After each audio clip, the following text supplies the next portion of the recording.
Welcome back, crew. Today's agenda is to show how you can derive one of the four fundamental polar conic equations, and from there we'll be able to extrapolate upon the other three. There are four total that we're going to worry about in college trigonometry.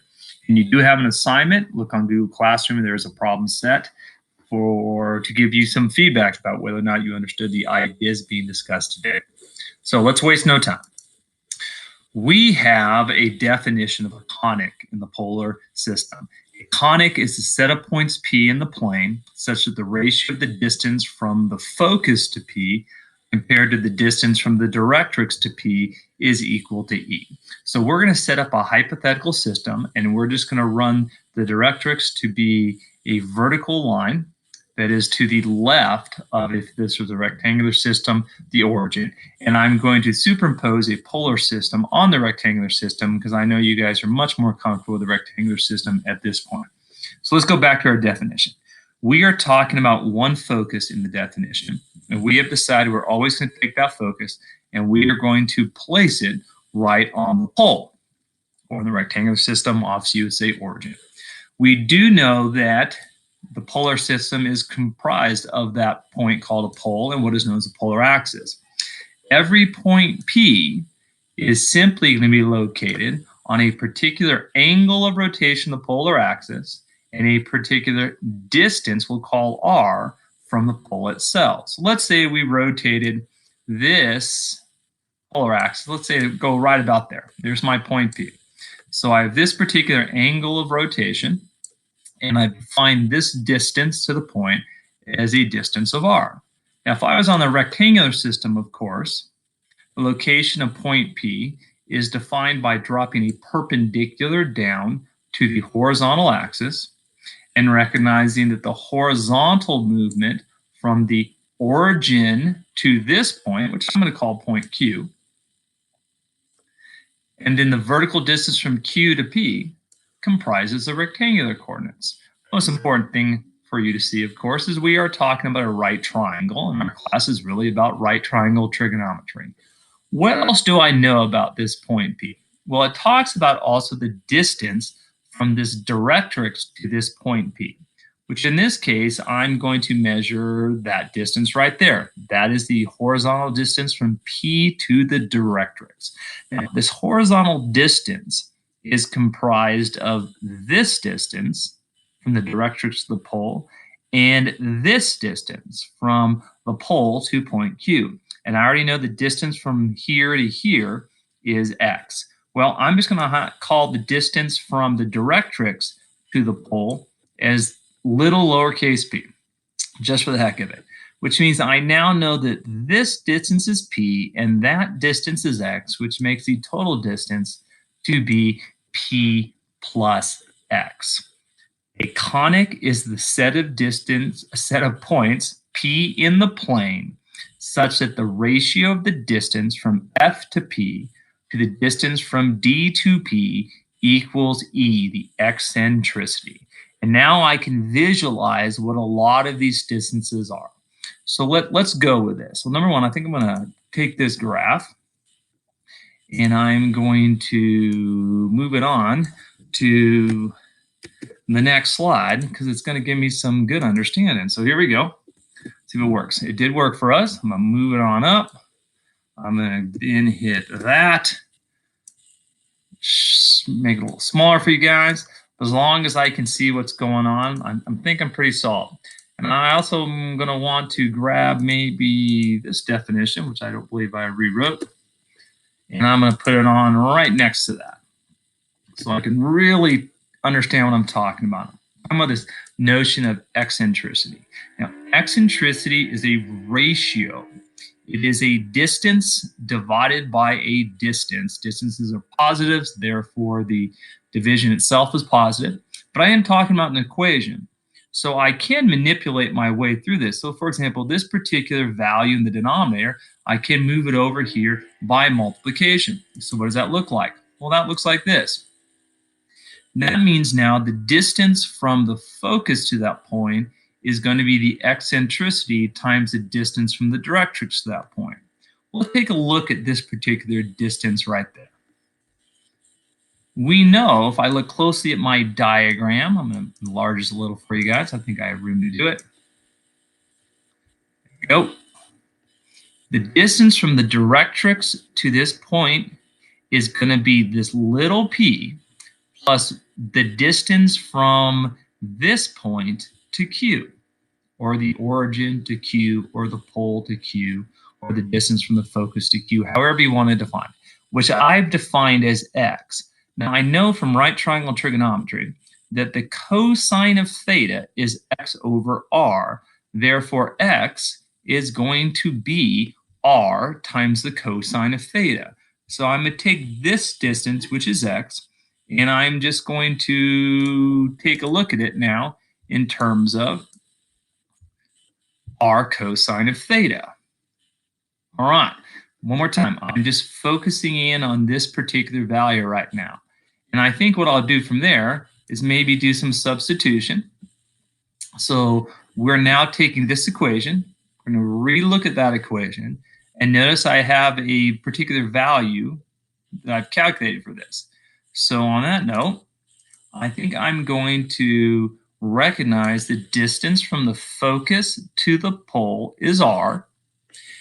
E, the eccentricity is still E, and the distance from the directrix to this P is going to be P plus X, but X is the r cosine of theta. So now I'm right to here. Number, number, number, number, number. So how about I just do a little distributive property? Always very useful. So now R is equal to E times P plus E times the r cosine of theta. I do understand that I need to somehow solve for r, so I'm going to move this term over by subtraction. There it is. I am then going to factor out an r. There it is. And then I'm going to divide both sides of the equation by 1 minus e times the cosine of theta, which leads me to now a general polar equation. R we know to be defined, E we know to be defined, P, you and I defined it right there. It looks like this value must always be 1 for us to interpret that equation. That's interesting, and we'll think more about that in a future class. Minus E times the cosine of theta. Now, this is a very specific equation. I am talking about a directrix that is running vertically, and it is perpendicular to the polar axis. It is also a distance of P to the left of that focus, which we're always going to place at the pole. We could have done this a variety of different ways. I could have started with the directrix over here and see what I would have gotten. I could have started with the directrix over here and see what I would have gotten. In all cases, we would have ended up with something vaguely familiar to this. Things to note. This is to the left. To the left makes me always think horizontal is a cosine function, and to the left always implies some sense of a minus sign. Maybe if it was to the right, running vertically, it would be a plus sign. Maybe if it was above, that would be positive movement, but above implies a sine function. If it was below, below makes me think minus, and since it's vertical movement, I would think of the sine function also. This can be a little confusing. When the directrix is running vertically, it deals with a cosine function. When the directrix is running horizontally, it's going to end up dealing with a sine function. So let's take a quick brief step back and make sure we understand exactly what we have. We started with a definition. Make sure you feel good about that definition. You may have forgotten, but to remind you, the value of the eccentricity will always dictate to me exactly which of the 3 conics it is. From that point, I derived this particular equation, but I could have derived any of the other 3. These are the 4 equations that will help me graph any particular conic in the polar system. Make sure you feel good about what R is, what P is, and what E is. Notice that all four of them do require that this value be 1 before I can interpret what this number, the coefficient of cosine of theta, means, or what the constant in the numerator is trying to tell me. Don't forget that the number here is the product of E and P, but E is determined by how much that is. And we'll take a look at that numerically in an upcoming class. What I talked about previously, 4 equations, it all is going to be based on the relationship of where I place the directrix. Notice that the equation you and I derived was EP 1 minus E cosine of theta. So as I go back to here, that's this one. That tells me that the directrix is moving horizontally to the left of the pole. It is a vertical directrix. If it was moving horizontally to the right, well, in that case, that would look like this.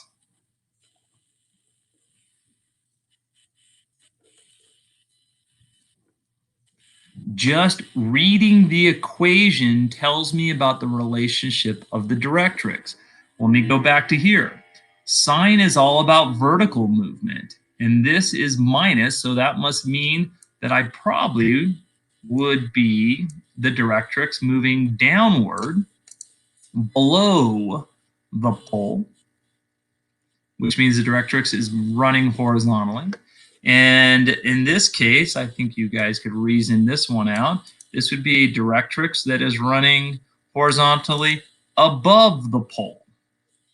Just looking at which of the 4 trig functions we're talking about, and this sign right here tells me about the directrix. And from a previous class, you should know the relationship between the directrix and the axis of symmetry latus rectum for the parabola, for the major and minor axis for the ellipse, and for the conjugate and transverse axis of the hyperbola. And we will take a look at specific problems in the upcoming class. Have a great day.